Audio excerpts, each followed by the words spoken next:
and welcome to Entrepreneur Experts Cafe, sponsored by Entrepreneurs Rocket Fuel. I am Kimberly Hobscheid, your host and the creator of the Facebook community Entrepreneurs Rocket Fuel. It's a community by entrepreneurs for entrepreneurs, helping entrepreneurs and experts get their business to the next level. Come join the community at www.entrepreneursrocketfuel.com/Facebook.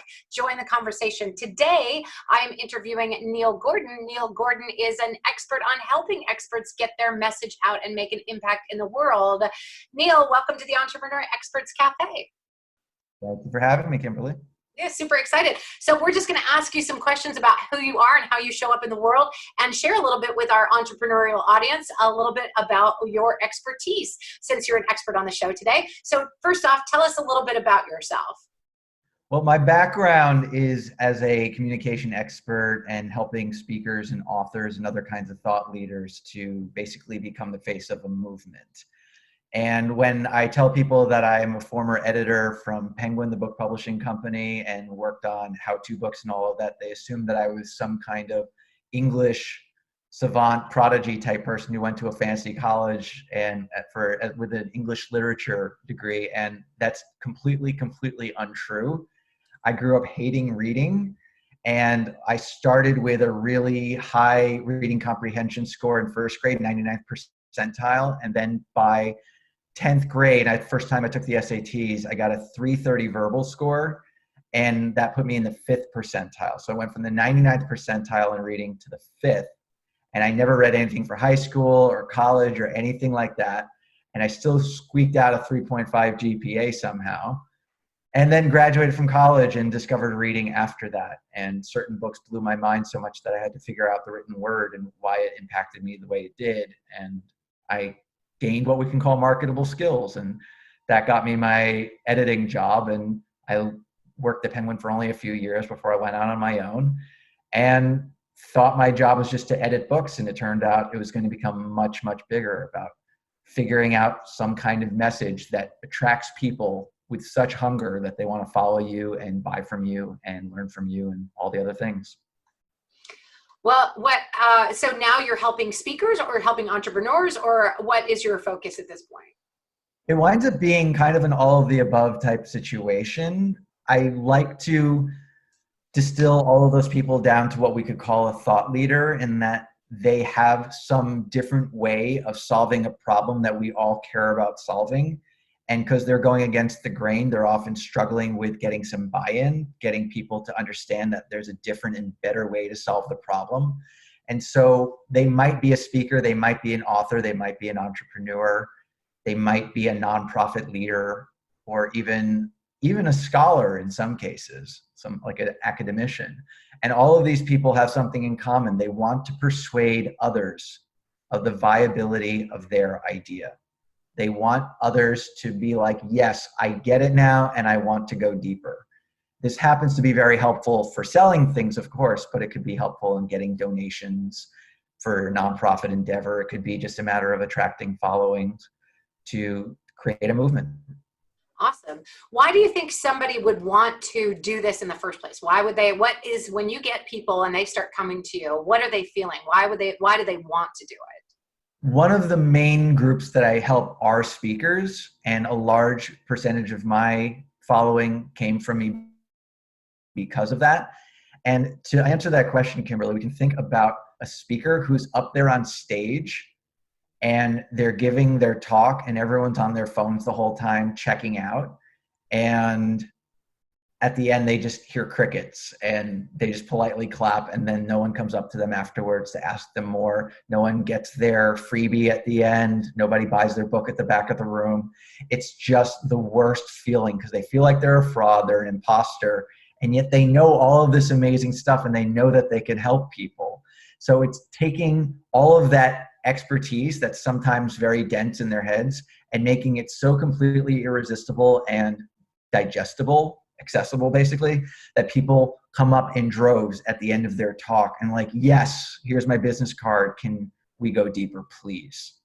Yeah, that seems very compelling. What do you think the biggest challenges are for people when they're wanting to do this and they want to be able to be on stage and have a message that resonates? What do you think the biggest challenges for them are? It's probably the false belief that pretty much everyone I've ever encountered has, that information is the way to attract people to Mm, that. People think they get up on stage. If I give them 5 or 7 steps or just completely jam pack their 45 minutes on stage with as much content as possible, that that's going to be the thing that compels them to go deeper. And it's not information that does this. We're in the information age. There's tons of stuff out there. It's almost like information is a bad thing. It's not always, it's case by case, obviously, but generally my people get the results they do because they understand it's not information that drives impact. It's actually the belief that change is possible. People are empowered not by knowledge, not by that which they know is true, but rather that which they believe is possible. And when you create a talk or a book or anything else that incites that sense of possibility, that's when the business cards come out. all right. So that's when people rush to the back of the room. That's when business cards come out. That's when people are like, yes, I want this, because they're really connected. How do people overcome the challenges of that imposter syndrome? I don't know whether or not I'm able to. I don't have the skills that other people have on stage. I'm afraid to get on stage. I'm nervous. How do people get over that?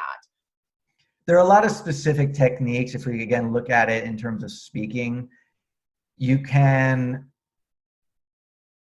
dangle mysteries at the beginning of your talk and just say, hey, there's this amazing thing that makes this change that you want possible. And if you stay with me here, I'm going to show you what that is. And so you're planting a seed of possibility before you actually deliver on it.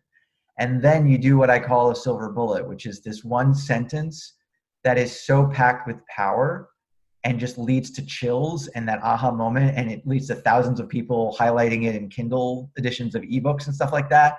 This one kind of sentence that when you deliver it, just with a little bit of theatricality or a little bit of a pause or whatever it is, people are like, oh, I get it now. And then watch how quickly that cures you of your imposter syndrome, because people are just like, and you put it on your slide on your deck and the screen, and people take out the cameras and they're taking the pictures. I can almost guarantee if you have a good silver bullet, like this one sentence kind of thing, that if you deliver that, people are just gonna be like, oh, I get it now, kind of thing. Yeah, I think that's Cause the and effect. critical moment. That's the critical moment when people pull out their cell phones and they take a picture of your slides. That's awesome, right? That's a really they're like, oh, I want that. I need it. I have to have it. That's then you know that you've got people engaged. Exactly. Fantastic tip. Really, really good tip. I'm guessing that the silver bullet is something that we can that by working with you, the clients really get to dig into what their purpose is in life and be able to find that particular silver bullet. Is that correct? Right, of course, of course. Okay. All right. There are different ways to go deeper and find your silver bullet, and then create a talk or a book introduction or a webinar around it, and it just transforms your messaging overall. Fantastic. Now, is like how you show up in the world, like what if you do have imposter syndrome? So how you show up in the world and your story, how much does that relate to being able to be on stage and connect with other human beings out there?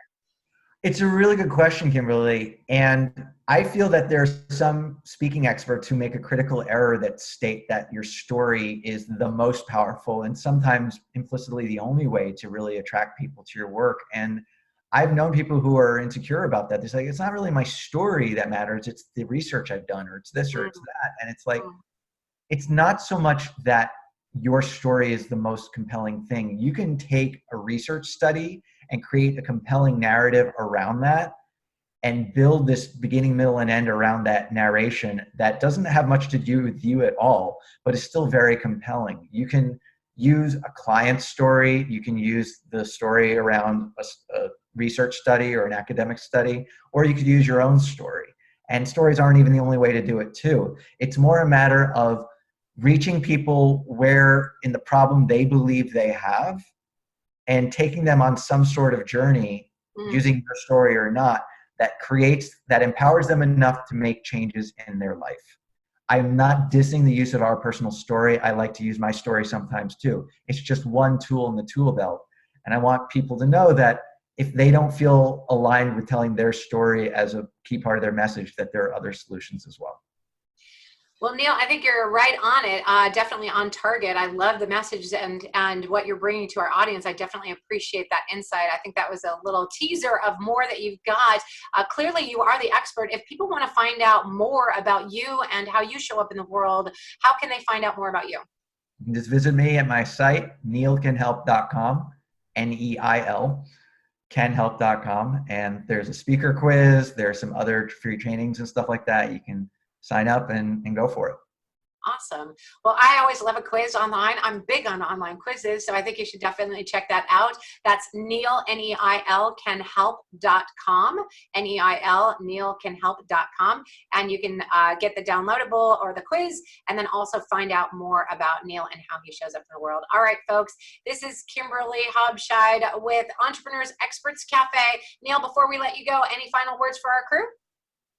I just want to remind everyone, especially in the speaking world, that the value of your speech isn't based on what you say on stage, but rather what your audience does once you're done saying it. This is ultimately about impact, and I encourage everyone to focus on their audiences and they'll do fine.